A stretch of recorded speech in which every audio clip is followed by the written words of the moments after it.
Additionally, the protein powder industry is in need of an alternative eco-friendly source, again, turning away from soy and whey as the main options for people who are interested in adding protein powder to their smoothies and other food items.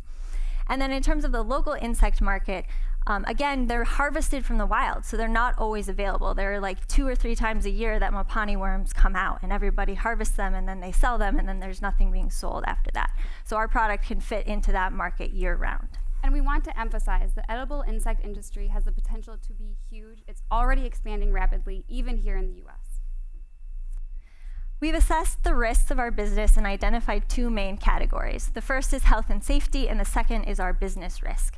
People are concerned about the health and safety of producing and consuming insects. To overcome these concerns, we are going to conduct a strategic and comprehensive hazard analysis of our product, and we will identify critical control points along our production methods in alignment with World Entomophagy that is doing the same thing in the United States.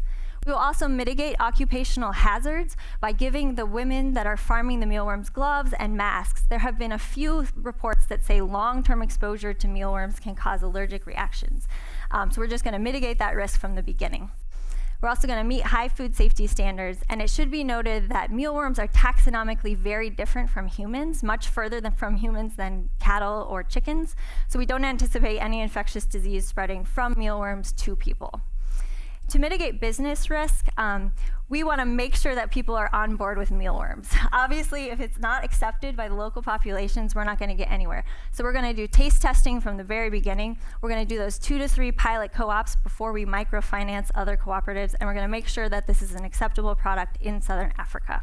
We have flexibility in our model in that we could switch to another insect if necessary. If they prefer something else, we could modify our tools and try something else. Mealworms are just a very good starting point. Additionally, some people may say our dependency on the cooperatives for our product is a risk, but we want to turn this into a benefit. We're going to incentivize cooperatives to work with us by guaranteeing them a place to sell their product by buying from them under contract, and we're going to work with local collaborators to develop a strong relationship with cooperatives, working with them so they'll partner with us long term. It also should be noted that some may say the success of our business depends on our ability to establish an infrastructure to produce our protein powder Mighty Mealworm, yet we have a supplemental revenue stream. Once we microfinance the initial 20 women's cooperatives, from there, independent communities will be able to purchase our novel Mighty Mealworm kits. This will generate revenue for us without having to establish additional member cooperatives, and these private owners can supply a supplemental protein source for their communities. Profit is only one aspect of our double bottom line business vision. We also want to improve food security locally, and we believe we can reach this goal at a faster rate. On the left, you'll see a breakdown of the cost of microfinancing a single women's cooperative. You'll see that a majority of this cost comes from the micro livestock kit. Please keep in mind these are US retail prices, including labor and materials. We anticipate our costs to be lower because they will be locally sourced in country, and the women's cooperatives will assemble them themselves.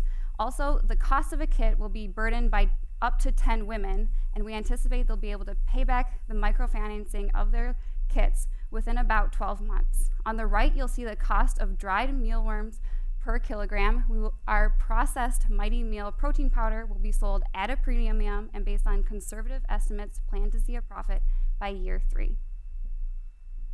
Valerie and I are the sole owners of Mighty Mealworm. We are passionate doctoral students at the University of Wisconsin. Hometown. We have a background in international development, food security, nutrition, and public health. And our business feasibility is supported by our diverse advisory board and partners.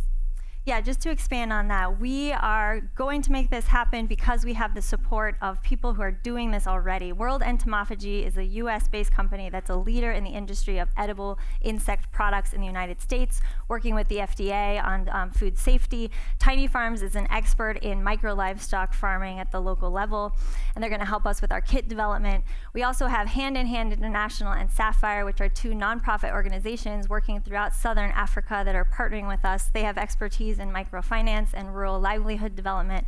And we have an excellent scientific advisory board, including E.G. Nadeau, who has expertise in cooperative business development internationally, Jonathan Patz, who's a climate change and health expert, Kristen Malecki, who also studies environmental health and epidemiology here at the University of Wisconsin, and Isaac Nadeau, who is a communications expert and well known in the nutritional quality of insects for consumption.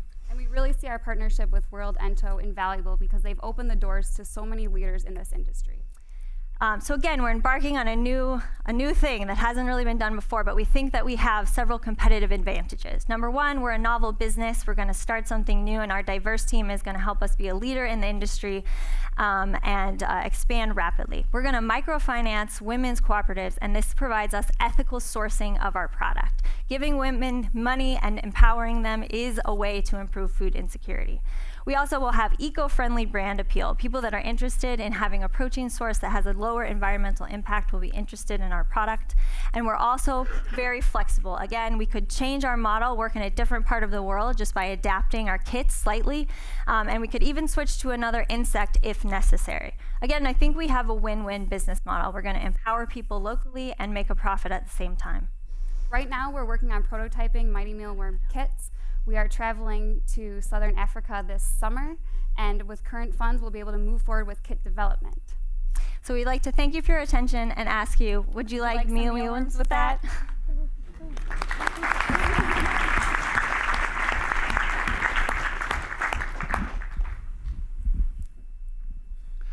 A few quick questions, and hopefully just one at a time, you can answer them quickly.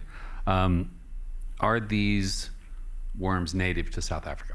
The worm is a variety of the darkling beetle. Actually, it's not a worm, it's the larva of a beetle, and there are many varieties of darkling beetles in southern Africa. So we will identify one that is native to the area. And what do they eat as a beetle stage? Oh, in the beetle stage. If they escape, what are they going to do? Oh, so they so the only risk we see with raising mealworms is that they might be pests to large grain storage. So the beetles might go to large grain storage and start eating. You mean the kind of grain storage that you would likely have on a small farm in a house where you're growing them? Possibly, yes. So that's one thing that we would definitely be working with women to keep them in containment. That's another reason we picked mealworms and not crickets, because they're much easier to contain and keep from getting out. They don't jump around. So that would be part of the training to make sure they don't. Do the worms have any disees, as far as you know? No, and it's very, no, they don't, as far as we know, and it's very easy to identify if there's mold or any infection in your farm visually, and you can just clean it all out, boil everything, get rid of it, and start again, getting a starter herd from your neighbor who's also in the cooperative. I think the cultural acceptability of food is one of the biggest issues globally for any new food introduction. So given there's a history, that might be more acceptable, but you might look for places where there's a market that could actually absorb this and integrate it. You talked about clinics and hospitals, but I would say schools would be one of the better places in school lunch programs using cassava and other things. Sorry. Excellent, thank you. Good point. Quick suggestion, in southern Russia, I saw one time they were actually raising maggots in cattle dung and sifting them out, doing the same thing you're talking about, making powder out of them. Now, behind me, you'd never convince anybody to eat maggot powder.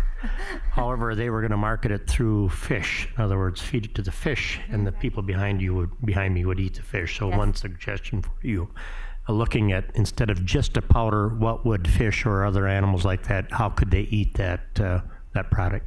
Yeah, that's a great point. Chickens actually love mealworms, and so that's another. I think the business model's way overly complex because of the end market you've chosen. I think choosing animal feed or fish feed, it just takes so much of the risk out of the business relative to trying to change consumer behavior at the end. So that's my. Thank you. Thank you. Thank you. Thanks very much.